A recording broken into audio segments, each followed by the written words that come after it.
네, 이렇게 만나뵙게 되어서 반갑습니다. 저는 대구동신교회를 섬기고 있는 문대원 목사입니다. 하나님을 사랑하고 또 선교에 헌신되시고 또 말씀 가운데 역동적으로 사역하고 있는 남서울교회 찾아뵙고 또 이렇게 인사드리고 함께 예배드릴 수 있게 되어서 참 감사합니다. 여러분은 저를 잘 모르시겠지만 저는 이전에 남서울교회 몇 번 와본 적이 있습니다. 선교 관련한 제가 연구도 했었거든요. 학자로서 그 문상철 선교사님과 함께 크림에서 사역도 했었고요.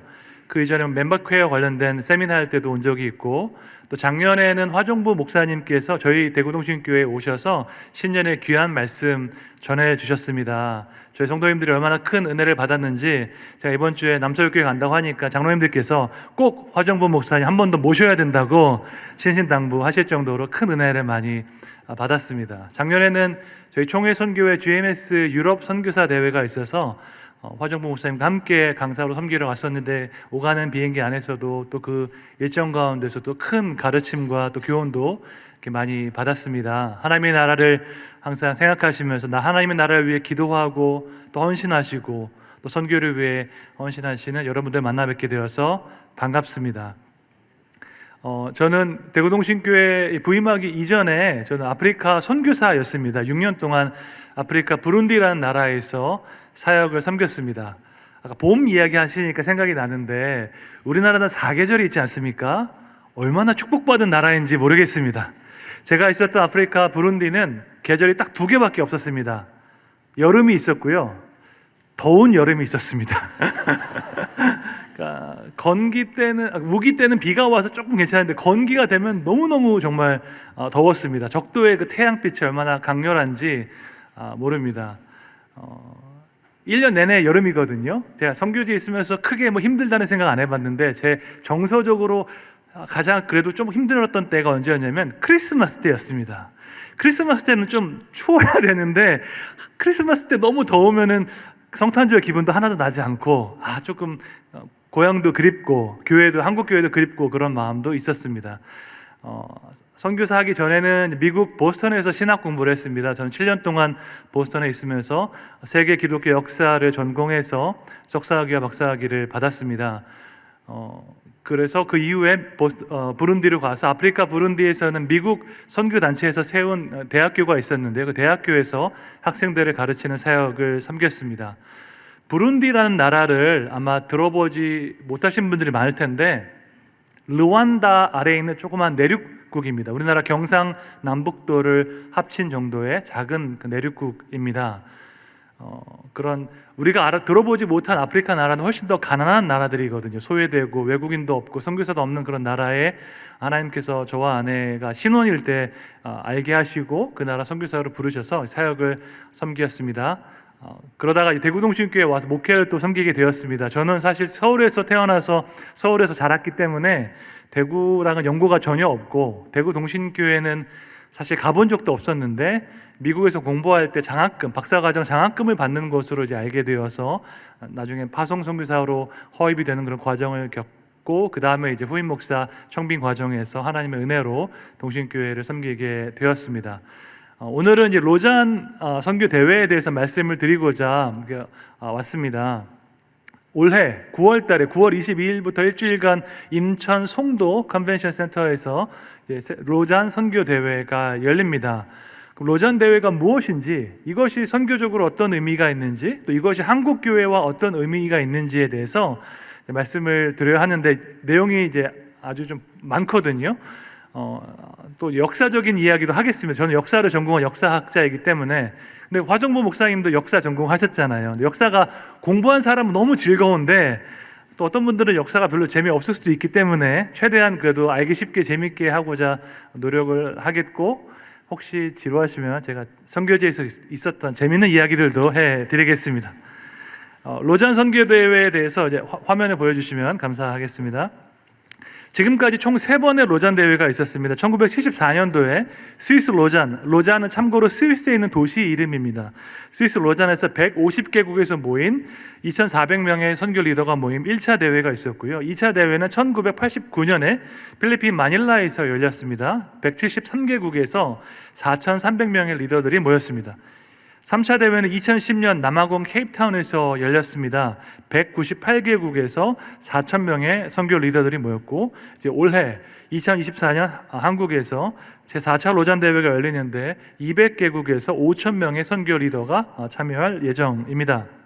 이렇게 표를 놓고 보면은 로잔 대회는 뭐 15년이나 20년마다 한 번씩 있는 이런 이벤트이구나라고 생각할 수 있지만 그렇지 않습니다. 이것은 뭐 20년마다 한 번 있는 국제 이벤트가 아니라 이 1차 대회와 2차 대회 사이에, 2차 대회와 3차 대회 사이에는 전 세계적으로 100회가 넘는 다양한 종류의 선교 포럼과 컨퍼런스가 열리게 됩니다.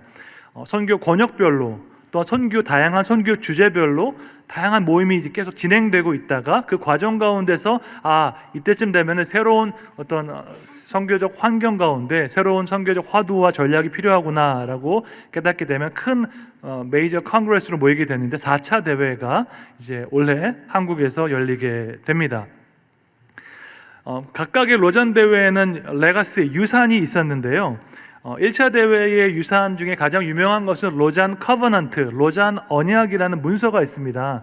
대부분의 이제 복음주의 선교 단체에서 기본 문서로 채택하고 있는 문서이고요. 선교가 무엇인지에 대해서 복음주의적인 관점에서 설명하고 있습니다. 복음주의가 무엇인지에 대해서는 제가 잠시 후에 말씀을 드리겠습니다. 많은 학자들이 말하기를 로잔 언약은 20세기 교회 역사에서 가장 중요한 문서이다라고 말할 정도로 아주 중요한 선교적인 본질과 선교의 현황과 선교의 목표에 대해서 정리하고 있습니다. 1974년도에 이런 모임을 갖게 된 데에는 역사적인 배경이 있습니다. 1960년대를 기점으로 이제 자유주의 신학이 이제 전 세계적으로 부상하게 됩니다.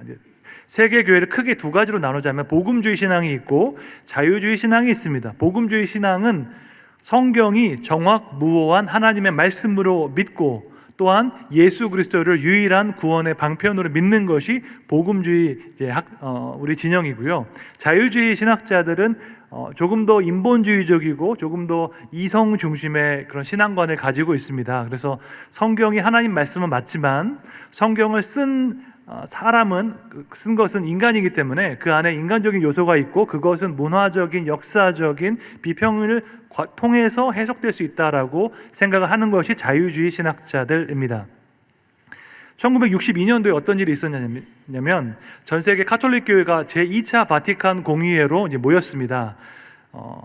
제2차 바티칸 공의회에서 나온 여러 가지 중요한 결정들이 있는데 그 중에 한 가지가 무엇이냐면 교회 바깥에도 구원이 있다는 것을 인정했습니다. 여기서 교회는 카톨릭 교회를 뜻합니다. 카톨릭 교회 바깥에도 구원이 있다는 것을 인정한 공식적인 모임이 1962년 2차 바티칸 공의회였습니다. 그 말은요, 1962년까지 카톨릭 교회는 개신교회, 우리 개신교회를 이단으로 취급했습니다. 마틴 루터가 1517년에 이제 종교개혁을 했으니까요. 종교개혁이 일어난 이후로 450년 동안 카톨릭 교회는 개신교회를 이단이라고 불렀고요. 우리도 기분 나쁘잖아요. 개신교회도 카톨릭 교회를 서로 이단이라고 불렀습니다. 근데 제2차 바티칸 공의회를 기점으로 이제 카톨릭이 개신교회 안에도 구원이 있을 수 있다는 것을 공식적으로 인정했습니다. 어떻게 보면 좋은 걸 수도 있겠지만 이것이 조금 더 신학적으로 확장돼서 개신교회뿐만 아니라 타 종교, 힌두교든 불교든 이슬람이든 아주 신실한 마음으로 타 종교의 가르침을 열심히 따라가면 그 안에 구원에 이룰 수 있는 진리의 빛에 이를 수도 있다는 가능성을 인정하게 되었습니다. 그 결과 카톨릭 신학은 매우 자유주의화 되었고 타 종교에도 아주 관용과 대화를 강조하게 되었죠. 성당에는 그래서 타 종교 스님이 와서 설교를 하기도 하고 다양하게 이렇게 종교 간 대화가 많이 있는 것이 다 신학적인 이유가 있습니다. 그러다 보니까는 카톨릭 교회와 또 신학적으로 가까운 데가 WCC이거든요. 1968년에 스웨덴 웁살라에서 제4차 WCC 대회가 열렸는데 거기에서는 타 종교와의 대화를 강조한 선교 방법이 이제 대두되었습니다. 그래서 WCC 대회 한국에서도 10년 전에 열렸었는데 WCC에서 강조하는 것이 선교에 있어서 개종할 필요가 없다라는 걸 강조하거든요. 개종하지 않으면 선교를 우리가 왜 하는 건지 모르겠지만 WCC에서 그런 것을 강조하는 이유는 타 종교 안에도 그것을 신실하게 따라가면은 그 안에 하나님의 은혜가 있을 수 있다는 것을 인정한 것입니다. 여러분, 우리가 하나님께 받은 진리의 계시가 두 가지 종류가 있습니다. 하나는 일반 계시가 있고요, 또 하나는 특별 계시가 있습니다. 일반 계시는 하나님의 형상을 가진 모든 인간이 가지고 있는 이성과 양심입니다. 하나님께서 양심과 이성을 통해서 깨닫게 하시는 것들이 많이 있죠. 우리가 과학을 열심히 공부하다 보면 이 세상에 있는 과학 법칙과 창조 세계를 보면서 창조주 하나님이 계시다라는 것 결론에 이룰 수 있습니다. 이것은 일반 계시고요. 특별 계시는 성경, 하나님의 말씀인 성경이고 성경의 완성인 예수 그리스도이십니다. 특별 계시를 통해서만 우리가 하나님이 정말 어떤 분이시고 하나님이 예수님께서 이루신 구원에 이룰 수 있습니다. 일반 계시를 강조하는 사람들이 이제 주로 자유주의 신학자들이고, 복음주의 신학자들은 특별 계시를 강조합니다. 우리가 일반 계시를 통해서도 하나님의 존재를 알 수 있지만 특별 계시가 있어야만이 예수님을 믿는 믿음으로 구원에 이룰 수 있게 됩니다. 하지만 WCC와 캐톨릭 교회는 일반 계시를 강조하기 때문에 사실 타 종교 안에도 일반 계시가 있겠죠. 여러분, 불교가 혹은 유교가 100% 악한 가르침이 아니죠. 그 안에도 말이 되는 것이 있고 유교와 성경의 잠언과 비슷한 말씀도 있습니다. 왜냐하면 일반 계시적인 측면에서는 그들 역시 그러한 가르침을 생각할 수 있습니다. 다만 유교를 잘 믿는다고 구원에 이룰 수는 없겠지요. WCC와 카톨릭은 이러한 일반 계시를 강조했기 때문에 개종 필요 없다고 생각하고요. 선교의 목표는 무엇인가? 예수님을 믿는 것이 아니라 선교의 목표는 인간화이다. 정치적, 경제적, 사회적 억압으로부터 인간을 해방시키는 것이 선교의 목표이다라고 말했습니다. 이것에 대해서 복음주의 진영에서 아니다, 성경이 말하는 선교는 그런 게 아니다라고 대답할 필요가 있었고, 그것을 위해서 1974년에 미국의 빌리 그레이엄 목사님과 영국의 존 스토트 목사님께서 함께 모여서 전 세계 복음주의 선교 리더들을 함께 모여서 컨퍼런스를 하면서 복음주의 선교가 무엇인지, 지금 이 시대에 하나님께서 원하시는 복음주의 선교의 목표와 방향이 무엇인지에 대해서 논의한 것이 제1차 선교 로잔 대회였습니다. 그러므로 이 대회가 아주 중요했죠. 이 대회가 없었다면 우리는 더 자유주의 진영의 신학에 휘둘렸을 가능성이 있습니다. 정말 성경이 말하는 선교가 무엇인지에 대해서 명확한 증거를 하고 있는 것이 로잔 언약입니다. 1차 로잔 대회에서 나온 또 다른 중요한 결과가 하나 있는데 미전도 종족이라는 개념입니다. 여러분, 이 개념 들어보신 적 있으신가요? 미전도 종족 들어본 적 있죠? 여러분, 그 이전까지 1974년 이전까지는 당신 어디 선교사입니까? 라고 질문한다면 저는 중국 선교사입니다. 국가별로 저는 인도 선교사입니다 라고 이야기를 했습니다. 근데 우리가 전 세계를 놓고 볼 때 국가로 보면 206개 국가이지만 전 세계를 민족으로 보면 17,000개의 민족이 있습니다. 종족이 있습니다. 국가 단위로 볼 때 복음이 다 들어갔습니다. 복음이 들어가지 않은 국가는 없습니다. 하지만 종족 단위로 보면 여전히 예수님을 들어본 적이 없는 종족이 많이 있습니다. 중국만 해도 55개 이상의 이제 민족으로 이루어진 국가이기 때문에 우리가 선교를 국가 단위로 생각할 것이 아니라 너희는 모든 족속으로 제자를 삼으라고 지상 대위임령에서 말씀하고 있기 때문에 민족 단위로 선교를 생각해야 된다는 것이 미전도 종족이라는 개념인데, 이 개념이 1차 로잔 대회 때 라이프 윈터 선교학자에 의해서 발제되었습니다. 선교 리더들이 맞다, 이것이 우리의 선교의 방향이 되어야 된다라고 생각을 해서 채택했고, 이것이 전 세계로 공유되었습니다. 또 하나의 중요한 결과는 총체적 선교라는 것입니다. 선교학자들은 선교의 방법론을 가지고 많이 논쟁을 했습니다. 복음이 먼저냐, 빵이 먼저냐. 선교지에 있었던 선교사로서는 세상에 쓸모없는 질문이 그거였거든요. 복음도 필요하고 빵도 필요한데 과연 복음 전파가 중요한지 사회적 책임이 중요한지 선교학자들이 이제 논쟁을 많이 해왔는데, 1차 로잔 대회의 결론은 이 두 가지 모두 필수 불가결한 선교의 중요한 요소이다. 동전의 앞뒷면과 같다라고 이야기했습니다. 복음 전파와 사회적 책임이 모두 다 총체적 선교 안에 들어가기 때문에 하나님 나라의 선교는 둘 다 필요하다는 개념이 총체적 선교인데 제1차 로잔 대회의 아주 중요한 유산입니다. 제2차 대회 때는 마닐라 선언이라는 문서가 이제 발표가 되었고요. 평신도 리더의 역할이 강조되고 또 선교에 있어서 신실성, 정직성이 강조되었습니다. 여러분 10-40 창이란 말도 들어보셨나요? Temporary window라고 불리는데 선교에 대한 어떠한 훈련을 받아 선교와 개론 책자에 다 나오는 개념입니다. 미 전도 종족이 가장 많이 밀집한 지역이 북위 10도에서 북위 40도 사이의 지역입니다. 북아프리카, 중동, 인도, 중국이 있는 지역이거든요. 그 지역에 10-40 창의 미전도 종족이 가장 많이 밀집되어 있기 때문에 그곳으로 더 많은 선교사를 보내야 한다는 개념이 10-40 창입니다. 이 개념이 2차 로잔 대회 때 발표되었고 전 세계 선교학자들, 선교 리더들에게 공유되었습니다. 3차 로잔 대회는 남아공 케이프타운에서 열렸습니다. 제가 이때 미국에서 공부하고 있었는데 제가 공부하고 있던 학교 교수님께서 당시 국제 로잔 총재셨기 때문에 저도 이제 학생 대표 중에 한 명으로 3차 로잔 대회에 참석할 수 있었습니다. 3차 로잔 대회 때는 케이프타운 서약이라는 문서가 발표되었고요. 존 스토트 목사님의 후계자라고 불리는 크리스토퍼 라이트 박사님께서 이 문서를 총괄하셨습니다. 참고로 로잔 언약은 존 스토트 목사님께서 전체 총괄을 기획을 하셨습니다. 케이프타운 서약을 쭉 이렇게 읽어보면요, 인터넷에 다 나와 있습니다. 로잔 언약도 되게 짧은 문서이고요, 케이프타운 서약은 그거보다 조금 더 긴 문서인데 케이프타운 서약을 읽어보면 하나님의 선교라는 그 개념을 아주 아름다운 사랑의 고백의 그 언어로 표현을 했습니다. 우리는 하나님을 사랑한다. 우리는 하나님의 선교를 사랑한다. 우리는 하나님의 세계를 사랑한다. 창조 세계를 사랑한다. 그런 식의 이제 우리가 하나님을 사랑하기 때문에 이 선교에 임한다라는 고백이 들어가 있고, 또 2부에서는 총 6가지 영역으로 구체적인 액션 플랜이 나와 있습니다. 사실 하나님을 향한 사랑이 복음주의 신앙에 있어서 아주 중요합니다. 복음주의 신앙에 대해서 말씀드리겠지만 18세기 조나단 에드워즈와 존 웨슬리가 이제 근대 복음주의 운동을 시작했는데요. 그들이 강조했던 것은 예수님을 인격적으로 만나는 체험이었습니다.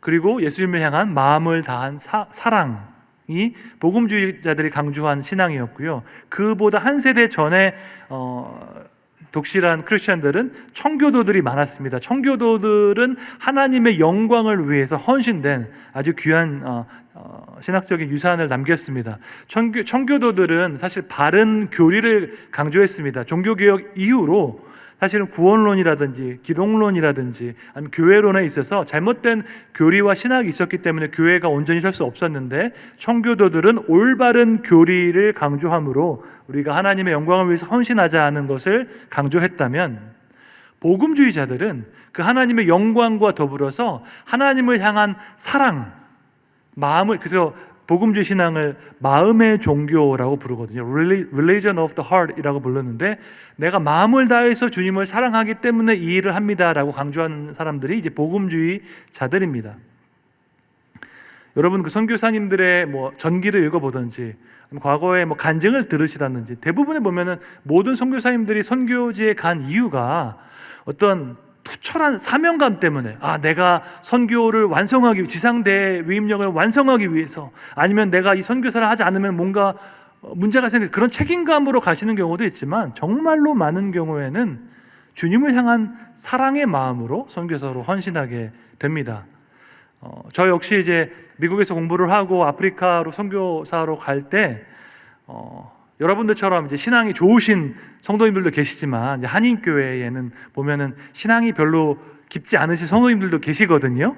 그런 분들은 저희를 보면서 잘 이해를 못 하셨죠. 왜 아프리카로 가나요? 당시에 저희 딸이 4살 반이었거든요. 만으로 4살 반이었고, 미국에서 태어나서 시민권이 있었습니다. 근데 이 아이 시민권 있으면 미국에서 편하게 키우면 되지, 왜 아프리카 제일 가난한 나라로 갑니까? 라고 이해하지 못하시는 분들이 계셨습니다. 그 중에 어떤 권사님이 계셨는데, 그분의 손녀딸이 제 딸과 동갑이었던 거예요. 그러니까 제 딸을 보면은 그분의 손녀가 생각나면서 항상 치근하게 보셨습니다. 너는 부모를 잘못 만나서 아프리카로 가는구나 라고 말씀하진 않으셨지만 그런 눈빛으로 보셨는데, 사실 저희에게는 왜 선교사가 됐습니까? 라고 저희 부부에게 묻는다면 답은 단순했습니다. 하나님을 사랑하니까요.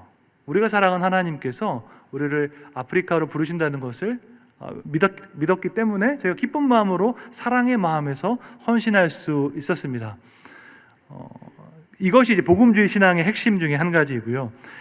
케이프타운 3차 로잔 대회의 유산 중에 한 가지가 이슈 네트워크라는 것이 있습니다. 선교를 25가지의 영역으로 나누어서 이제 우리가 생각할 때는 선교지 가서 뭐 복음 전하고 교회 세우고 뭐 학교 세우고 뭐 병원 이 정도 하면 선교가 다 아닐까라고 생각하지만 사실 훨씬 더 많은 선교의 영역들이 있습니다.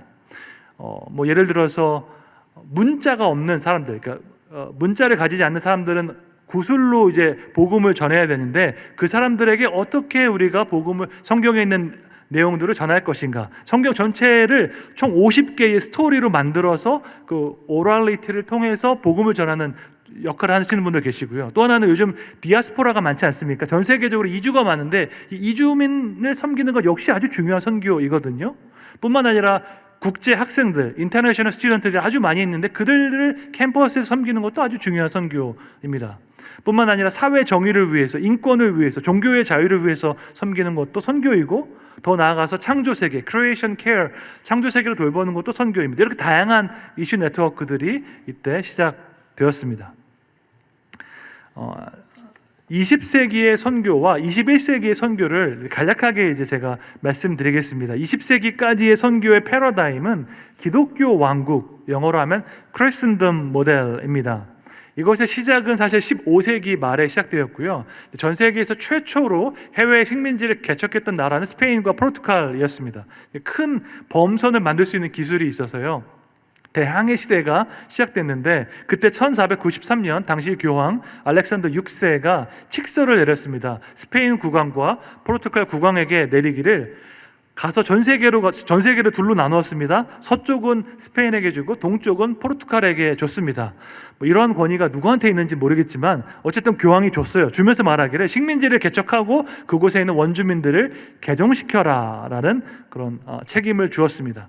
그렇기 때문에 스페인과 포르투갈은 이제 우리 영화 미션 보셨죠? 미션 보면 남미에 가서 이제 식민주의자들이 있고 선교사들이 같이 가서 이제 도시를 개척하면서 식민지를 개척하는 동시에 그곳 사람들에게 복음을 전했습니다. 다소 이제 강압적인 방식으로 십자가와 칼이라는 책이 유명한데요.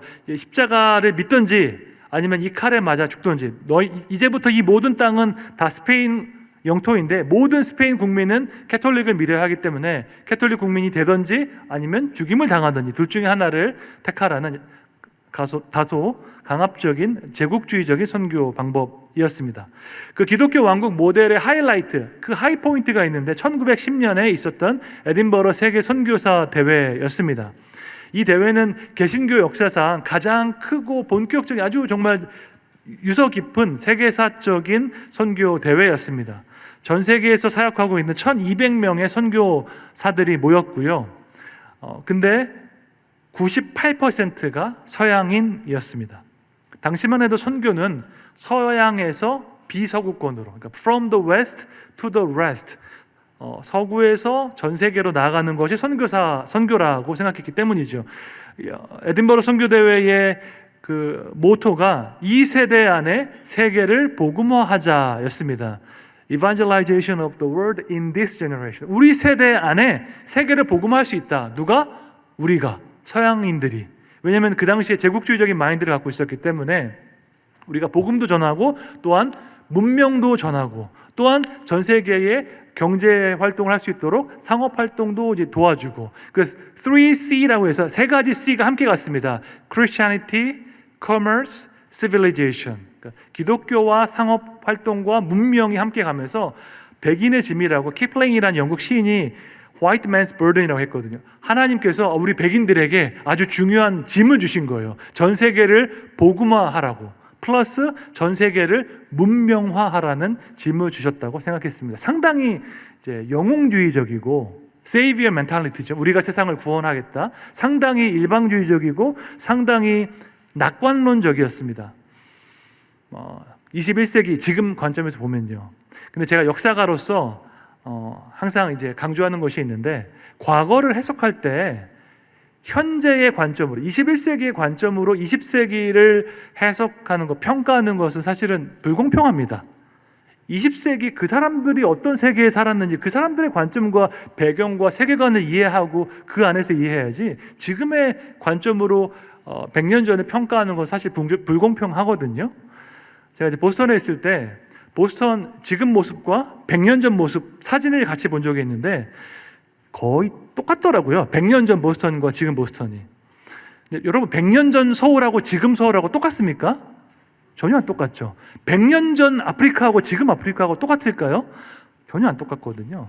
그럼 100년 전에는 서양인들 입장에서는 저는 그렇게 생각할 수도 있다고 생각을 합니다. 그들은 아주 특별한 어떤 책임감을 느꼈고 하나님께서 함께 하시면 우리가 할 수 있다는 낙관적이고 긍정적인 생각을 가졌지만 이것이 이제 사실은 기독교 왕국의 20세기까지의 선교 패러다임이었습니다. 21세기에 이제 그 패러다임이 바뀌게 되었는데 세계 기독교, 월드 크리스찬리티라고 기독교는 서구의 전유물이 아니라 전 세계의 모든 문화와 전통과 언어를 통해서 이해되고 표현될 수 있다는 것이 최근 아주 중요한 이제 학문적인 논의입니다.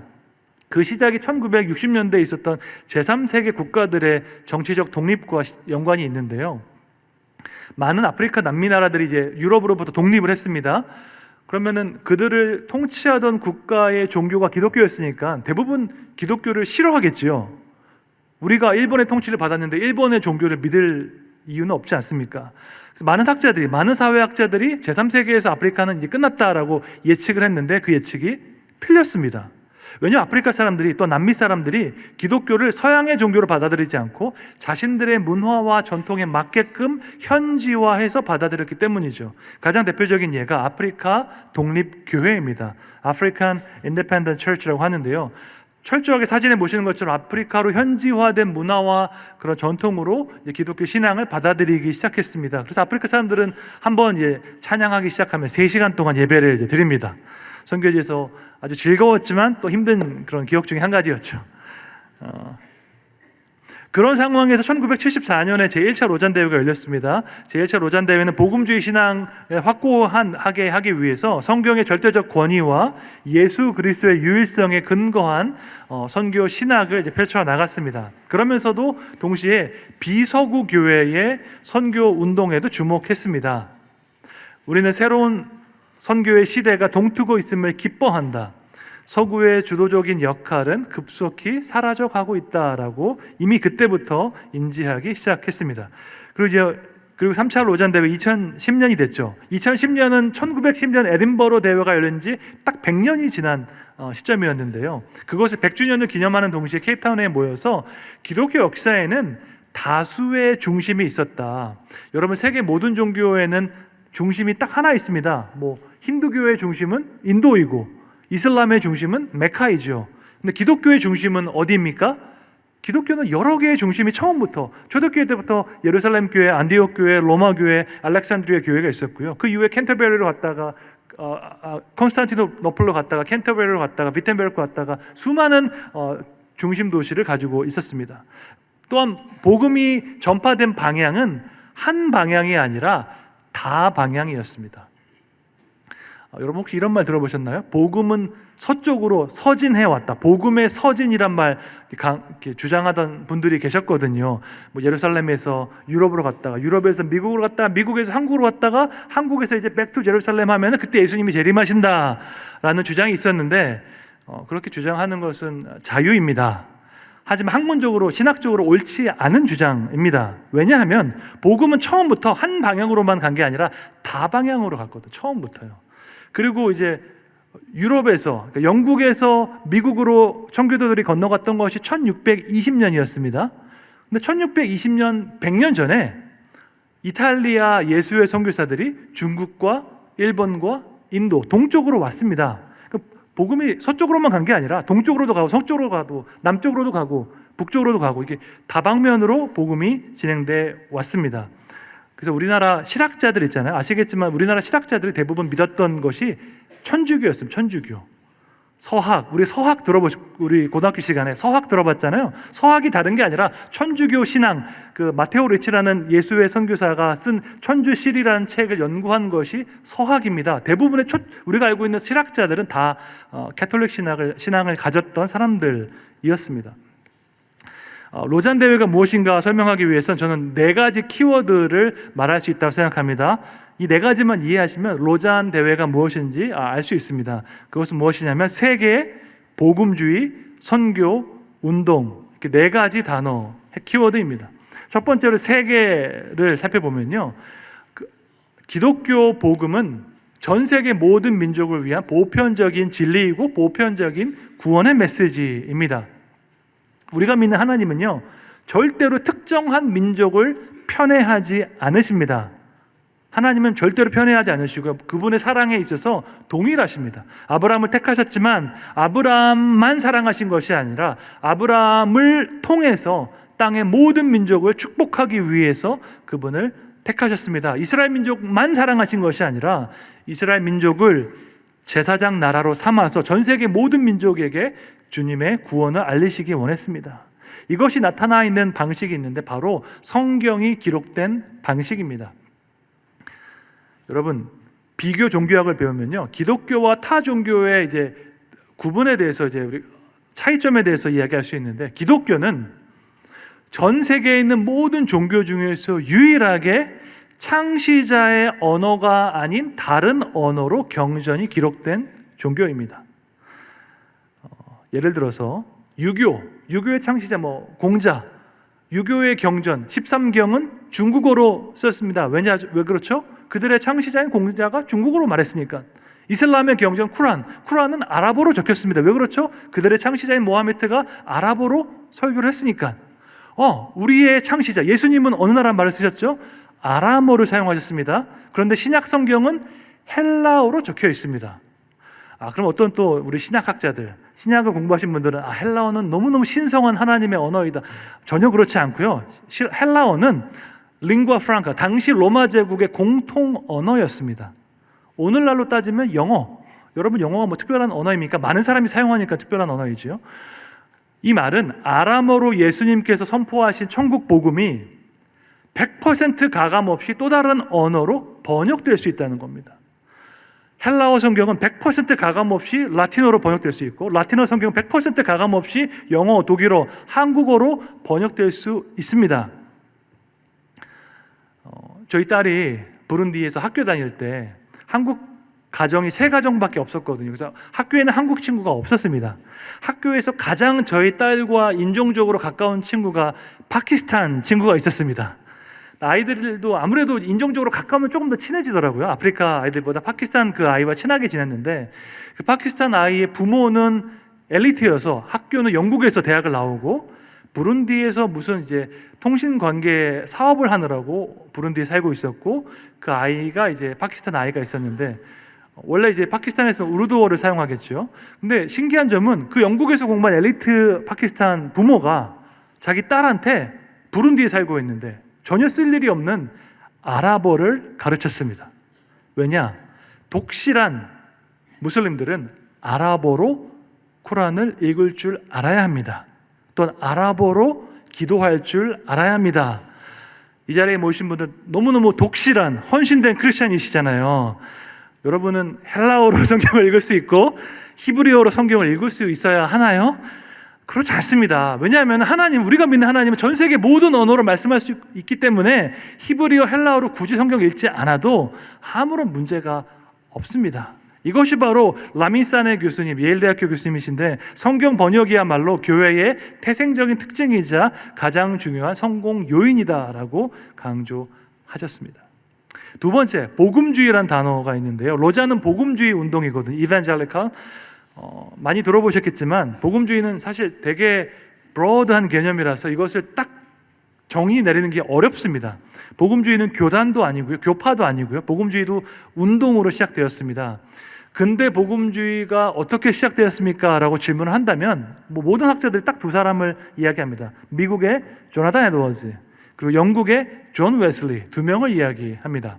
미국과 영국의 거의 동시대 18세기에 2명의 복음주의자들이 나타나서 부흥운동을 이끌었습니다. 그 이전 세대는 이제 청교도들 세대인데요. 아까 말씀드린 것처럼 청교도들은 올바른 교리를 믿는 것을 중요하게 여겼고, 복음주의자들은 그 교리를 마음으로 체험하는 것, 그 예수님을 인격적으로 만난 그 체험을 강조합니다. 그래서 미국에서 복음주의자들이 항상 말하는 게 Are you born again? 이라고 물어보거든요. 거듭났습니까? 예수님을 인격적으로 언제 만났습니까? 그래서 인격적으로 만났다면 예수님을 인격적으로 만났던 그 경험을 간증할 수 있어야 한다고 생각을 하기도 합니다.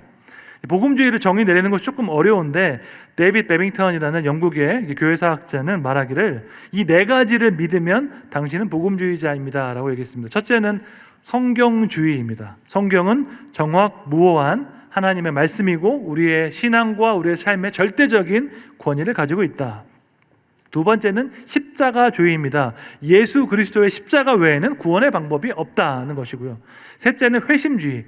구원을 받기 위해서는 올바른 교리를 지적으로 동의하는 것만이 아니라 예수님을 인격적으로 만나는 경험이 있어야 된다. 회심주의고, 네 번째는 행동주의입니다. 그렇게 예수님을 인격적으로 만났다면 자동적으로 복음을 전하는 일, 전도와 선교에 동참하게 된다. 그것을 위해 행동해야 된다는 것입니다. 여러분 이 네 가지를 다 믿으십니까? 한국 성도들은 90% 이상이 다 복음주의자들입니다. 다 성경을 하나님의 말씀으로 믿고 십자가 외에는 구원의 방편이 없음을 믿고 예수님 인격적으로 만났고 전도와 선교에 헌신하고 있습니다. 그런데 이 복음주의 운동이 확산된 방식은 나라마다 조금씩 다릅니다. 한국도 다르고 미국도 다르고 영국도 다릅니다. 미국 같은 경우에서는 그 순수한 신앙을 지키기 위해서 주류 사회로부터 많이 분리됐습니다. 왜냐하면 주류 사회가 자꾸 타락해 가니까요. 대표적인 예가 1920년대에 미국 공립학교에서 진화론을 가르치기 시작했습니다. 그리고 공립학교에서 기도 못하게 했습니다. 왜냐하면 이제 기도는 이제 종교적인 거는 개인적인 거니까 공적인 자리에서 기도하지 못하게 했거든요. 그러자 이 복음주의자들이 아이들을 학교에 안 보내기 시작했어요. 왜냐하면 가면은 이제 그 진화론을 배우게 되니까 신앙으로부터 멀어진다고 생각을 해서 학교에 보내지 않고 이때부터 시작된 것이 바로 홈스쿨입니다. 뭐 한국에도 홈스쿨 많이 하지만 미국은 홈스쿨 아주 많이 하거든요. 왜냐하면 이제 복음주의자들이 이 진화론과 또 위험한 사상을 가르치는 주류 사회로부터 분리되어서 신앙을 지키고자 한 것입니다. 홈스쿨 잘해서 그 사람들이 보내는 대학교가 시카고에 있는 휘튼 대학교, 휘튼 칼리지에 아이들을 많이 보냈습니다. 신앙을 지킨다는 면에서는 좋은 면도 있지만 사회와 분리된다는 측면에서 나쁜 면도 있죠. 왜냐하면 우리가 빛과 소금이 되기 위해서는, 이 사회를 변화시키기 위해서는 사회 안으로, 제도권 안으로 들어가야 하기 때문에 그것을 이제 깨달은 사람들이 있습니다. 칼 헨리 같은 신학자들은 우리가 복음주의 신앙을 가지고 사회로 들어가야 한다고 주장을 하기 시작했고, 빌리 그람 목사님도 그 주장에 동의하면서 그때쯤이 1960년대 말이었고요. 로잔 대회가 시작하게 된 계기가 복음주의자들이 사회로부터 분리되었다가 이제 다시 사회로 돌아가서 이 사회를 변화시켜야 한다는 그 각성을 했던 시기와 거의 비슷하게 맞물리고 있습니다. 한편 영국에서는 미국과 조금 달리 영국은 Church of England가 폭이 넘기 때문에 그 안에 영국 그 국교회 안에서 복음주의자들이 계속 남아 있었습니다. 그 제도권 안에서 개혁 운동을 계속 일으켰거든요. 영국에서 아주 유명한 복음주의 개혁자가 윌리엄 윌버퍼스였습니다. 아시는 것처럼 영국의 노예 제도를 철폐했던 정치인이었죠. 그는 존 웨슬리의 부흥 운동에 직접적인 영향을 받고 은혜를 너무 많이 받고 이제 목사가 되고자 헌신했는데, 존 뉴턴이라는 목사님, 나 같은 죄인 살리신 그 찬송가를 쓰신 그분이 그 전에 노예선 선장이었거든요. 그분이 회심해서 목회자가 된 이후에 윌리엄 윌버퍼스를 만나서 그가 그 역시 목사가 되겠다고 하니까 그러지 말고 그 복음주의 신앙을 가지고 노예 제도를 철폐시켜라 라고 조언을 했습니다. 여기서 또 한 가지 재밌는 이야기 드리자면, 우리가 노예 제도를 지금의 눈으로 보면 말도 안 되지만 그 당시는 사람들은 왜 노예 제도를 시행했을까? 왜냐하면 백인들 눈에 보기에는 흑인과 백인이 이제 문화적으로도 다르고 언어적으로도 다르고 지성적으로도 동등한 인간이라고 생각하지 않았습니다. 당시 백인들은 흑인들을 노예로 부리면서 흑인들을 바라볼 때 너블 사비지라는 표현이 있는데요. 거의 야만인, 인간과 짐승의 중간이 있는 야만인 같은 그런 개념을 가지고 있었기 때문에 양심의 가책 없이 흑인을 노예로 부릴 수 있었습니다. 그런데 복음주의자들이 강조했던 게 아까 말씀드린 것처럼 예수님이 인격적으로 만나는 그 경험을 강조했는데, 예수님이 인격적으로 만난다 함은 복음을 듣고 복음을 이해하고 복음에 반응할 수 있는 지성적인 능력을 가졌다 하는 뜻이잖아요. 그 말은 백인이든 흑인이든 황인이든 상관없이 모든 사람은 복음을 듣고 복음을 이해할 수 있는 지성적인 능력을 하나님께 받았다. 그러면 백인이나 흑인이나 동등한 존엄성을 가지고 있네 라는, 사실 복음주의 윌리엄 윌버포스가 노예 철폐 운동을 하게 된 그 정치학적인 근거가 모든 인간은 복음을 듣고 이해할 수 있는 동등한 지성적인 능력을 가졌다 하는 이 복음주의 신앙 안에서 나왔습니다. 그래서 영국에서는 그렇게 복음주의 운동이 주류 사회 안에서 지속적으로 일어났습니다. 또 선교라는 단어가 키워드인데요. 선교는 여러분 잘 아시는 것처럼 하나님의 선교, 미시오 데이라는 개념이 있죠. 선교는 교회에서 해야 되는 수많은 프로그램 중에 한 가지가 아니라, 선교는 하나님의 본성입니다. 왜냐하면 하나님은 전 세계 열방을 사랑하신, 하나님이 세상을 이처럼 사랑하사, 하나님이 세상을 사랑하셨잖아요. 하나님이 교회를 사랑하신 것이 아니고, 하나님이 이스라엘을 사랑하신 것이 아니고, 하나님이 세상을 사랑하셨기 때문에 하나님의 구속사역에 동참하는 선교는 모든 크리스천들이 해야 하는 그런 책무입니다. 그런 것이 선교, 하나님의 선교 개념이고요. 아까 말씀드린 것처럼 복음 전도와 사회적 책임의 관계에 있어서 복음이 먼저인가 빵이 먼저인가 이런 의미가 없는 이야기하지 말고, 크리스토퍼 라이트 박사님에 따르면 궁극적으로 모든 선교의 목표는 우리의 죄를 대속하러 오신 예수님을 믿는 믿음으로 인해서 우리의 영혼이 구원받는 것입니다. 궁극적으로는 우리가 예수님을 선포하되 무엇을 먼저 할 것인가, 이 우선순위 순서 가지고 싸우지 말자. 아니, 배고픈 사람한테 빵 안 주고 예수님 믿어야지 빵 준다고 말하는 거 말이 되겠습니까? 아픈 사람한테 당장 안 고쳐주고 예수님 믿으면 고쳐줄게, 왜냐하면 복음 전포가 더 중요하니까, 말이 안 되지 않습니까? 우리가 어떠한 모습으로든지 간에 선교를 하되 영혼과 육체를 나눌 수 없듯이 전인적인 선교를 하되 궁극적인 목표가 영혼의 구원자 되신 예수님을 믿게 하는 것이라면 그 우선순위 가지고 논쟁하지 말자라고 크리스토퍼 라이트 박사님이 제안을 했습니다. 이제 마지막으로 운동이라는 개념이 있습니다. 로자는 무브먼트입니다. 운동을 이해하기 위해서 제도와 운동이 얼마나 다른가 비교를 해보면 잘 알 수 있는데요. 제도는 규칙과 절차를 강조한 조직입니다. 조직. 우리가 흔히 잘 알고 있는 조직표 그릴 수 있는 모든 조직이 제도입니다. 그런 조직에는 전통이 있기 때문에 권위를 강조하고 딱 하이어라키가 있죠. 딱 수직적인 구조 안에서 모든 질서와 규칙이 정해져 있습니다. 반면에 운동은 공통의 비전에 근거해서 자발적으로 참여하는 겁니다. 우리 새마을 운동도 마찬가지고 사회복지도 마찬가지고 NGO 같은 거 대표적으로 누가 NGO 안 하면 혼내지 않죠. 여러분, 교회도 엄밀히 말하면 운동입니다. 여러분, 이 시간에 이렇게 피곤하신데 퇴근하시고 교회에 안 온다고 해서 누가 여러분에게 벌금 물리지 않습니다. 여러분 11조 안 낸다고 해서 교회에서 여러분 제재하지 않습니다. 아무도 뭐라고 하지 않습니다. 자발적으로 하고 있습니다. 자발적으로 하고 있는 모든 것이 운동이라면 교회도 사실 운동으로 시작됐거든요. 운동은 역동적이고 창의적입니다. 전통에 매이지 않거든요. 근데 물론 교회가 운동으로 시작됐지만 점점 그 안에 제도가 또 세워지죠. 당회가 있고 재직회가 있고. 제도가 나쁜 것입니까? 라고 질문한다면 제도가 나쁜 게 아니죠. 제도는 필요한 것입니다. 근데 제도화되는 것은 조금 조심해야 됩니다. 제도가 딱딱하게 굳어지는 순간 그 안에 운동성이 없어지기 때문에, 역동성이 없어지면 그 모든 것이 형식화되기 때문에 조심해야 됩니다. 아젠다, 의제를 설정하는 과정도 제도와 운동은 다릅니다. 대표적인 제도가 WCC입니다. WCC는 전 세계 352개의 교단의 연합체입니다. 연합기구입니다. WCC 하면 누가 모일까요? 각 교단의 장들이 모이겠죠. 그럼 교단 장들이 모여서 의제를 정하고 결의해서 딱 내려보냅니다. 그러면 쭉 아래로 내려와서 그 밑에 있는 모든 교단의 실무 책임자들이 그 결정에 따라가는 거죠. 탑 다운의 방식으로 나가는 것이 제도이고, 운동은 바텀업입니다. 운동은 실제로 그 일을 하고 있는 사람들이 모여서 의제를 정하고 무엇이 중요한지 논의합니다. 로자는요, 너무너무 좋은 점, 로잔 관련된 모든 모임에 가면요 실제 선교를 하고 계시는 분들이 오십니다. 지금 선교가 무엇이 문제인지, 어떤 고충이 있는지, 이런 부분에 있어서 협력이 필요하다 아시는 분들이 모이시고요. 그렇기 때문에 너무나도 시적절한 그런 논의들이 계속되고 있습니다.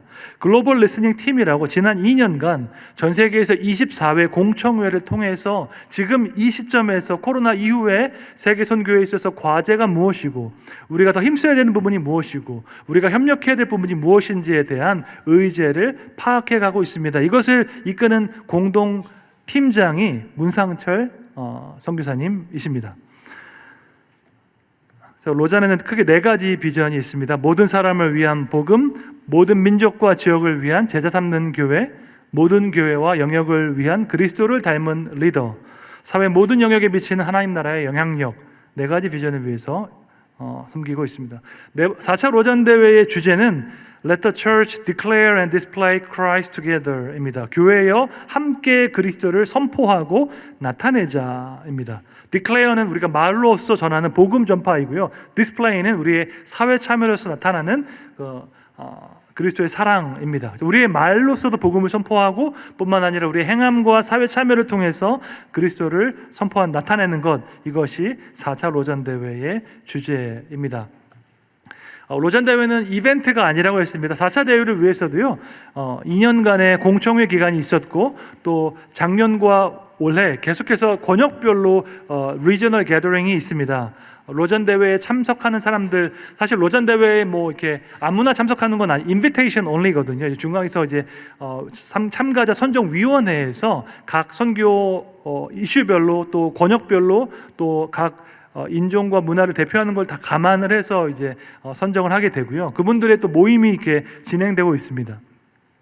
2024년 올해에 4차 로잔 대회가 열리고 2년 이후에 2026년에는 영걸 리더스 게더링이라고 청년 지도자 대회가 열리게 됩니다. 그럼 이후에 2030년까지, 길게는 2050년까지 로잔 대회를 통해서 확인된 그런 선교의 필요 영역에 따라서 함께 협력하는 다양한 종류의 협력 사역들이 이제 시작되게 됩니다. 로잔은 단순히 이제 모여서 뭔가 전략 회의하고 하는 것만이 아니라 실제적으로 선교를 위한 그런 파트너십과 동역이 일어나는 장소이기도 합니다. 작년 한 해 동안 전 세계의 11개 권역별로 크고 작은 대회가 열렸습니다.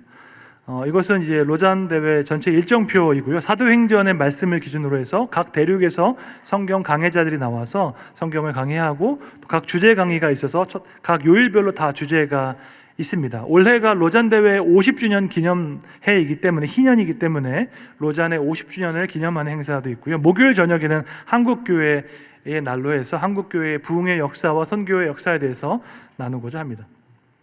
4차 로잔 대회 주요 의제를 살펴보면요, 대략적인 방향을 알 수가 있는데, 디지털 시대의 사역에 대해서 논의하고자 합니다. 디지털 시대의 성경은 어떤 의미가 있는지, 온라인 교회, 온라인 제자 훈련, 온라인 전도는 어떤 것이 있는지에 대해서 논의하고요. 다중심적 선교 사역, 선교 동원과 또한 연합과 협력에 있어서 더 이상 서구 대 비서구의 그런 패러다임이 아니라 함께 문화와 지역을 넘어서 어떠한 협력이 가능한지 논의하고자 합니다. 선교와 거룩함에 대해서도 이야기할 것인데요. 정직과 반부패, 또 통전적인 영성, 또 지도자의 성품과 품성 개발에 대해서 논의합니다. 선교와 공동체, 이주민 사역과 도시 공동체 사역, 디지털 공동체에 대해서도 논의하고요. 사회적 상호 교류, 종교의 자유와 창조 세계 돌봄, 일터 사역에 대해서도 이야기하고자 합니다. 여러분, 비즈니스 에즈 미션이라는 말 많이 들어보셨죠? BAM이라고 부르는데, 비즈니스 에즈 미션은 공산권이든지 이슬람권 같이 선교사 비자로 들어갈 수 없는 곳에 비즈니스를 가지고 그곳에 가서 실제 사역을 통해서 현지인들의 삶을 낫게 하고, 또 그 관계를 통해서 복음을 전하는 선교 전략입니다.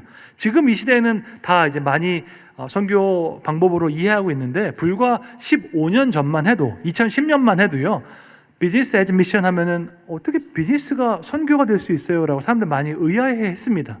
이렇게 우리가 아직 생각하지 못하는 창의적이고 새로운 선교 전략이 매 선교 대회 때마다 이제 제안이 되고, 또 신학화되고 공유되어서 이제 전 세계 선교 단체에 공유가 되게 됩니다. 마지막으로 한국 교회와 로잔 대회에 어떤 상관이 있을까? 우리는 그냥 한국교회를 잘 섬기는 성도들인데 이 로잔 대회가 우리 한국교회에 어떤 의미가 있을까라고 생각하실 수도 있겠습니다. 저는 로잔 대회를 통해서 한국교회가 배워야 될 점들이 아주 많이 있고, 또 로잔 대회를 준비하면서 현재 이제 로잔 대회 공동 의장은 온누리교회 이재훈 목사님이시고요. 한국준비위원장은 선한목자교회 원로이신 유기성 목사님께서 준비위원장, 저는 이제 총무로 섬기고 있습니다. 다양한 교단도 다 다르죠. 지역도 다 다르고요. 1년 반 전부터 여러 가지로 이제 각 권역별 돌면서 목회자 컨퍼런스도 하고 있고요. 또 작년 7월 14일에는 로잔 대회가 실제로 열리는 그 컨벤션 센터에서 10,000명의 성도들이 모여서 전국 450개의 교회에서 10,000명의 성도들이 모여서 로잔 대회와 한국교회 회복을 위한 기도회도 가졌습니다. 한국교회가 어렵다, 부흥을 말하기 어렵다, 코로나 이후로 많이 힘을 잃었다라고 하고 있지만 어쩌면 그런 위기의 순간이야말로 더욱더 하나님의 크심과 하나님의 주권을 의지해야 될 때가 아닌가라는 믿음을 가지고 함께 기도하면서 준비하고 있습니다. 로잔 대회를 통해서 한국교회의 강점과 약점을 우리가 깨닫고 우리가 더욱더 겸손한 마음으로 세계 선교를 위해서, 하나님 나라를 위해서 헌신했으면 좋겠다라는 마음이 있습니다. 한국교회의 강점이 무엇일까요? 제가 적었는데요. 한국교회는 복음주의 신앙을 가지고 있습니다. 우리는 너무 당연하죠. 우리에게는 하나님의 말씀, 성경이 하나님의 말씀이고 정말 절대적인 하나님의 권위인 것이 너무 당연한데, 신기하게도 많은 서구권 크리스천들에게는 그것이 당연하지 않습니다. 그들은 훨씬 더 인간의 이성을 하나님 말씀 위에 두기 때문에 이성으로 동의되지 않으면 그 말씀 아무리 성경에 있어도 따르지 않으려고 합니다. 하지만 한국 성도들은 잘 이해되지 않아도 말씀이 그렇다고 하면은 순종하는 마음이 있는데, 이건 너무너무 귀한 마음입니다. 또 한국교회는 헌신과 희생이라는 아주 귀한 유산이 있습니다. 삼자 운동이라고 하잖아요. 한국교회가 처음 이제 세워질 때에 스스로 우리가 외국 선교사님께 의존하지 않고 스스로 성도님들이 희생적으로 헌금하고 희생해서 교회를 세워갔던 그런 전통이 한국교회 안에 있습니다. 그래서 선교지에 가보면요, 가장 헌신된 선교사님들이 바로 한국 선교사님들입니다. 제가 부룬디에 있을 때도 미국 선교사님들 친구들 많이 있었거든요. 미국 선교사님들은 1년에 2번 휴가를 갑니다. 여름에 가고요, 크리스마스 때 갑니다. 그럼 한국 선교사님들은 얼마나 부러워하는지 몰라요. 보면서 한국 선교사님들은 휴가 잘 못 가거든요. 여러분, 이 교회도 파송 선교사님들 많이 계시지요. 파송 선교사님들 병원 갈 일이 있거나 아니면 가족에게 일이 있거나 하면 한국에 나오지 않습니까? 그럼 이제 우리는 아무 생각 없이, 의식 없이, 아유, 선교사님 또 나오셨어요, 자주 나오시네요라고 얘기하잖아요. 선교사님들께는 그게 엄청 부담인 거예요. 한국에 일이 어쩔 수 없이 나오는데도 불구하고 휴가 아니고 병원 때문에 온다든지 아니면 자녀나 아니면 부모님 때문에 온다든지, 근데도 교회 가면 또 오셨어요 하면 그 말이 부담이거든요. 그 정도로 한국 선교사님들은 헌신적이시고 희생적이십니다. 그런데 우리는 사람이잖아요. 인간이기 때문에 쉼이 필요하거든요. 육체적인 쉼도 필요하고 정서적인 쉼도 필요합니다. 여러분 교회도 그 멤버 케어 열심히 하시죠. 멤버 케어 해야 합니다. 선교사님들에 대해서 너무 우리가 비합리적인, 비현실적인, 선교사들은 마치 정말 아무거나 먹어도 살 수 있고 아무리 힘들어도 다 견딜 수 있고 자녀가 아무리 고생해도 태어난 그런 사람들 아니고 여러분하고 똑같은 사람들입니다. 선교사님들 역시. 제가 이제 역사를 전공하다 보니까 저는 역사적인 인물들, 100년 전 사람이건 200년 전 사람이건 전 항상 역사 기록을 읽을 때마다 어떤 생각을 하냐면 이 사람도 나랑 똑같은 사람이다라고 생각을 하고 읽어요. 그러면 훨씬 더 감정이입이 잘 됩니다. 여러분, 성경에 나오는 사람도 우리랑 똑같은 사람이라고 생각을 하고 읽어보시면 정말 더 다르게 다가오거든요. 한국교회에 이러한 헌신과 희생의 열매가 있습니다. 아름다운 강점이 있죠. 또 우리는 정말 기도하는 교회이고요, 뜨거운 영성이 있습니다. 이렇게 평일날 많이 모이셔서 기도하고 세미나 듣는 교회가 전 세계에 몇 개가 있겠습니까? 새벽마다 기도하고요. 기도하는 교회는 또 사실은 기도하는 교회가 전 복음주의 신앙을 가질 수 있다고 생각하는데, 왜냐하면 기도를 하면 하나님의 역사를 체험할 수 있거든요. 하나님의 역사를 체험하면 하나님을 경외하게 됩니다. 저는 진짜 크리스찬들은 하나님을 두려워하는 크리스찬이라고 믿습니다. 진짜 목사님은, 우리가 존경해야 되는 진짜 목사님은 다른 목사님이 아니라 하나님을 두려워하는 목사님이 정말로 훌륭한 목사님이시고요. 저희 교회도 원로 목사님 권성수 목사님이시라고 총신대학 교수도 오래 하시고 너무 훌륭하게 목회하신 분이신데 정말로 하나님을 두려워하는 분이셨기 때문에 성도님들이 그 모습이 어떤 모습인지 보셨습니다. 여러분도 마찬가지죠.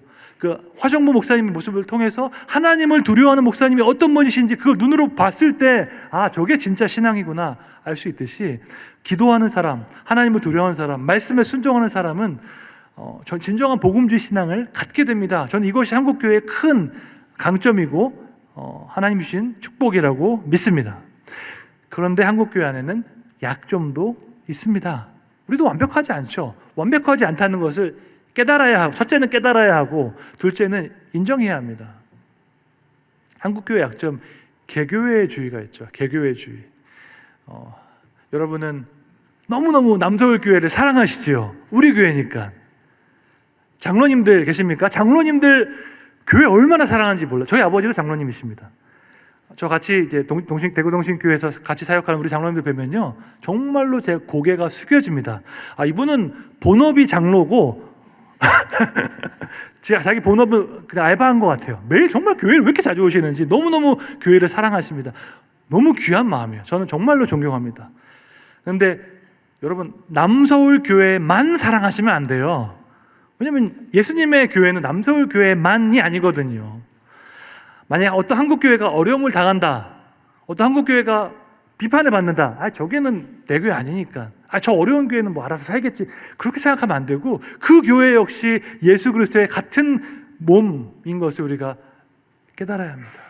하나님께서 우리 교회에 특별한 은혜를 주시고 특별한 힘을 주셨다면 그것은 우리 교회를 더 사랑해서가 아니라 마치 이스라엘처럼 우리 교회를 통해서 다른 교회들을 축복하기 위해서 그렇게 하신 줄로 믿습니다. 개교회주의를 넘어서야 돼요. 한국교회 성도님들 너무 우리 교회를 사랑하셔서, 목사님들도 마찬가지고 다 마찬가지입니다. 선교사님들도 마찬가지입니다. 선교사님들도 자기 단체를 너무 사랑해요. 자기 단체를. 제가 그래서 저희 대구동신교회는 청년이 아주 많이 모이거든요. 청년들 엄청나게 모여서 헌신적으로 공동체를 사랑하는데, 제가 한 달에 한 번씩 청년부 설교 가서 그런 부탁합니다. 여러분, 청년부 사랑하는 건 알겠는데 하나님은 여러분 이 청년부보다 훨씬 더 크기 때문에 너무 청년부만 사랑하지 말라고 이렇게 부탁을 제가 할 때가 있습니다. 그 개교회주의를 넘어서야 되고요. 또 하나는 성장주의, 물량주의를 넘어서야 합니다. 교회는 부흥해야 돼. 예산은 늘어나야 돼. 선교지 갔으면 열매를 좀 보여줘야지. 선교편지에 열매가 없네. 간지 2, 3년밖에 안 됐는데 어떻게 열매를 낳겠어요. 그러면 선교사님들 되게 마음이 급하시거든요. 처음에 오시면 현지 문화를 익히고 현지 사정을 아시고 현지 목사님들과 관계를 잘 쌓고 파악을 하셔서 차근차근 사역을 하셔야 되는데, 온 지 얼마 안 되신 분들이 자꾸 뭔가 편지에 쓸만한 내용들, 결과들을 내려고 하시면 그것이 이제 또 도리어 선교지에서 여러 가지 어려움을 낳을 수도 있습니다. 그래서 어떤 성과주의, 성장주의가 우리가 가진 약점입니다. 또 일방주의적인 모습도 많이 있어요. 선교지에 가보면요, 한국에서 하던 거 그대로 이식해 와서 하시는 경우가 있습니다. 우리가 그토록 100년 전 유럽 선교사님들 비판했는데 우리도 똑같아요. 왠지 아세요? 선교지에 가면 한국 사람이 돈이 있고 학위가 있거든요. 여러분, 똑같은 사람으로서 나에게 돈이 있고 나에게 학위가 있는데 내가 현지인들과 동등한 위치가 돼서 관계를 맺는 것 정말로 어렵습니다. 왜냐면은 자꾸 뭔가 가르쳐야 한다는 생각이 들거든요. 한국에서 이렇게 하니까 이거 따라하면은 이대로만 하면 한국교회처럼 부흥할 거라 식으로 일방주의적으로 가르칠 때가 있는데, 사실은 현지인들이 가장 원하는 것은 선교사와의 우정입니다. 우정. 1910년 아까 말씀드렸던 에딘버러 선교대회, 수많은 문서들이 있었고 역사적으로 너무너무 중요한 대회였거든요. 근데 그 대회의 하이라이트 연설은 98%의 서양인이 아니라 2%였던 인도 사람이었습니다. 사무엘 아자리아라는 사람이 인도 YMCA 대표였는데 와서 이런 연설, 짧은 연설을 했어요. 영국 선교사님들에게. 생각해 보세요. 인도 사람이 영국에 와서 영국 선교사님들한테 말하는 거예요. 영국 선교사님들의 헌신과 희생 너무너무 감사합니다. 그런데 우리 인도 교회는 딱 한 가지를 원합니다. 우리는 우리의 친구가 되어줄 사람을, 영국 사람을 원합니다 라고 얘기했는데 그 짧은 연설이 에딘버러 선교사대회에서 가장 큰 영향력을 남겼습니다. 제가 생각할 때 가장 훌륭한 선교사는 현지인과 같은 동등한 관계를 맺고 우정을 나눌 수 있는 사람인데 한국 교회가 이거 잘 못하고 있습니다. 우리에게도, 한국 교회에게도 세이비어 멘탈리티가 있습니다. 하나님께서 미국 교회를 택하시더니 이제 미국 봐라, 다 저렇게 되고 이제 한국이다, 하나님께서 한국 교회를 통해서 세계 선교를 완성시킬 것이다 라는 기도는 할 수 있지만 그것은 사실은 신학적으로 아주 올바르지는 않습니다. 왜냐하면 하나님은 모든 세계 교회를 통해서 선교를 완성하실 것이기 때문에 한국 교회가 선교를 다 끝낼 것이다 라고 함부로 우리가 말할 수는 없습니다. 그래서 미국의 선교학자들, 아주 저명한 선교학자들이 한국 교회에 부탁하는 게 있습니다. 지금까지 한국 선교사님들이 얼마나 귀한 역할을 했는지 감사하면서 그 선교학자들이 말하기를, 이 말을 할 수 있으면 한국 교회는 훨씬 더 놀랍게 선교 사역을 감당할 것입니다 라고 말했는데, 그 말이 영어로 딱 세 단어예요. 세 단어. 뭐냐면 We need you. 우리는 당신이 필요합니다. 우리 힘으로 다 끝내는 게 아니라 이 선교를 완성하기 위해서 현지인들에게 당신의 기도가 필요합니다. 당신의 협력이 필요합니다. 우리 함께 하나님 나라의 위를 함께 헌신합시다라고 말할 수 있는 것이 필요하지, 내가 다 알아서 할게, 나만 믿고 따라오면 다 알아서 할게라는 세이비어 멘탈리티가 필요한 것이 아니다라고 지적을 했는데 전적으로 공감을 합니다. 로잔 운동은 다른 것이 아니라요, 다중심적 세계 선교를 위한 글로벌 플랫폼입니다. 여러분 플랫폼 아시죠? 페이스북, 유튜브, 아마존 다 플랫폼이잖아요. 누구든지 그 자리에 와서 자기 이야기를 할 수 있고 누구든지 신선하게 자기 아이디어를 나눌 수 있습니다. 그 아이디어가 사람들의 이목을 끌고 존경을 받으면 금방 영향력을 갖죠. 마찬가지로 로잔 운동은 주인이 없습니다. 로잔, 엄청난 많은 사람들이 모이는 대단한 운동인 것 같지만 로잔 운동에서 월급을 받는, 페이 받는 스텝이 전 세계적으로 아마 10명도 안 될 겁니다. 남설교회 직원보다 훨씬 더 적은 사람들이 이 로잔 운동을 이끌고 있습니다. 왜냐하면 이들은 거대한 조직이 아니라 운동으로서 플랫폼을 만들고, 그럼 실제로 선교한 사람들이 그 플랫폼에 올라와서 복음주의 신앙의 근거에서 지금 21세기 이 시점에는 이러한 선교가 필요합니다라고 말을 하고, 많은 사람들이 거기에 동의하면 그 선교 전략과 방법이 공유되는 것이 로잔 운동입니다. 그러므로 로잔 대회는 한국 교회의 어떤 승리주의를 자랑하는 시간도 아니고 하나님의 그리스도의 전 우주적인 교회의 일원으로서 공헌하고 또 배우는 시간입니다. 저는 로잔 대회를 통해서 한국 교회가 배워야 될 것이 두 가지가 있다고 생각하는데, 한 가지는 겸손입니다. 케이프타운 서역에 보면 이런 말이 있습니다. 선교의 성취를 가로막는 가장 큰 장애물은 하나님 백성의 우상 숭배이다라는 말이 있는데, 이 말 들으면 조금 기분이 나쁘죠. 우리가 무슨 우상 숭배를 했어요? 우리는 하나님 열심히 섬긴 것밖에 없는데, 우리가 강조하는 우리의 방식, 우리가 자부심을 느끼는 우리의 어떤 교단, 우리의 교회, 우리의 단체, 우리가 자랑하는 선교적 열매, 그 모든 것은 우상이 될 수 있습니다. 선교사로서 가장 필요한 자세는 겸손입니다. 겸손. 우리 교회의 힘만으로 선교를 다 할 수 없고, 우리 교단의 힘만, 아무리 우리 교단이 커도 우리 교회 교단의 힘만으로 선교할 수 없고, 한국 교회만으로도 할 수 없고, 전 세계 모든 교회가 함께 일어날 때, 그때 하나님의 선교가 완성된다는 것을 기억하고 감사하고, 그러면 우리에게 주신 강점대로 우리는 공헌을 하고, 우리에게 이런 약점이 있구나, 이 약점은 보완해야겠다라고 생각하는 것이 반드시 필요합니다. 한국 교회가 회복해야 될 것 또 다른 한 가지는 신실성입니다. 영어로 integrity라고 하는데요, integrity라는 이 단어가 번역하기 힘든 단어입니다. 영어 사전에 찾아보시면 신실성, 성실성, 정직성 이렇게 나와 있는데 다 부분적으로만 맞고요, 다 온전한 개념을 담지 못하고 있습니다.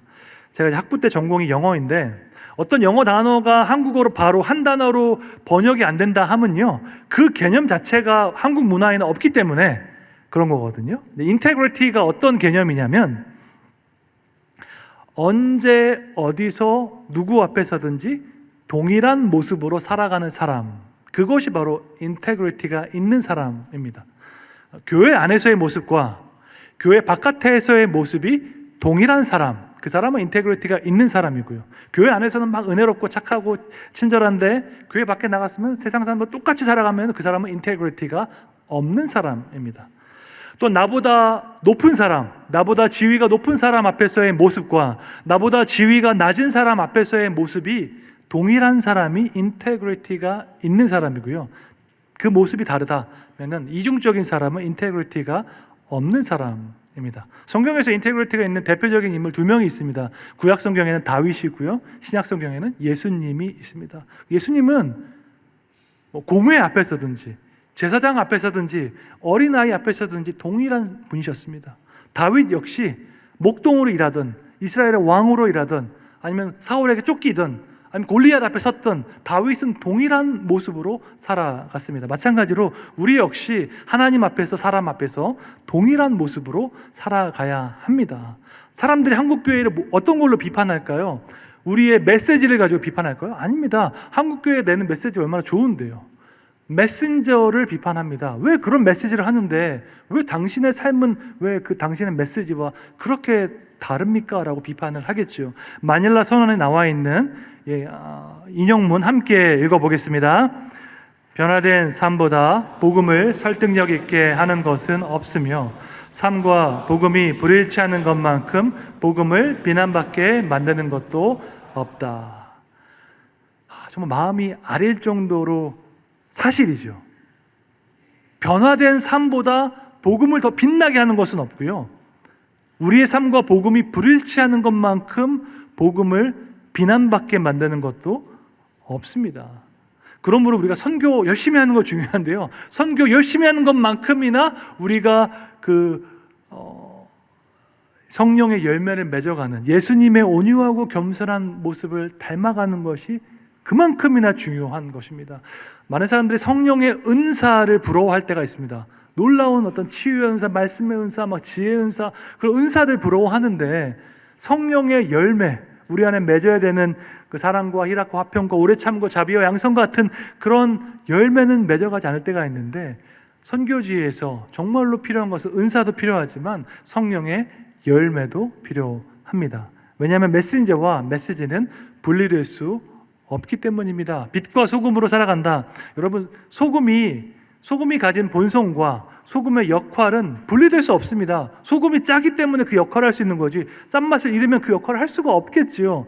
눈으로 보이는 게 중요한 것이 아니라 그 본성적으로 우리의 마음과 중심이 예수님을 날마다 닮아가야 할 줄로 믿습니다.